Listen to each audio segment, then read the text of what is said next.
Hi guys, welcome to back new video. ఇవాళ నేను నివాస స్థలానికి వెళ్ళిపోబోతున్నాను.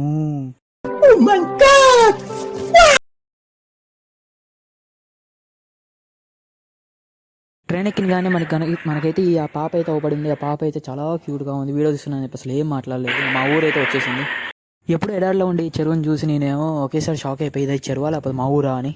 ఎందుకు కానీ మా మాతగారు అయితే నన్ను తీసుకుని వెళ్ళడానికి అయితే వచ్చారు. వచ్చిన కానీ ఫస్ట్ మా ఆంటీ షాప్కి వెళ్ళేసి అవన్నీ చూసేసాను. దాని తర్వాత నేను చదివిన స్కూల్లోకి వెళ్తుంటే అసలు ఏదో ఒక కొత్త ఫీల్ వస్తుంది మా చెల్లిని తీసుకురావడానికి. ఎన్ని మారినా కూడా మా చెల్లి మాత్రం మారలేదు. మా స్కూల్ మాత్రం అసలు ఏం మారలేదు. ఇప్పుడు అప్పుడు ఎలా ఉంది ఇప్పుడు కూడా అలాగే ఉంది. పాపం ఫోటో అనుకొని వీడియోకి స్టిల్స్ ఇస్తుంది. మా ఊర్లో ఉన్న ఒకే ఒక బజార్ స్మార్ట్ బజార్. నేను ఉంటున్న నివాస స్థలం ఆ బొక్కలు కాదండి, పక్కన మా ఇల్లు ఉంది. సరదాగా ఆకలేసాను, కచోరీ తినేసాం. మా అమ్మ ఇంట్లో బువ్వ లేదు, ఏమీ లేదు, నువ్వే బయటికి వెళ్ళి ఏమైనా తెచ్చుకోపో అనేసరికి నేను బయటికి వెళ్ళి బయట దారి పడ్డాను. నేను మా చెల్లి వెళ్ళేసాం అన్నమాట.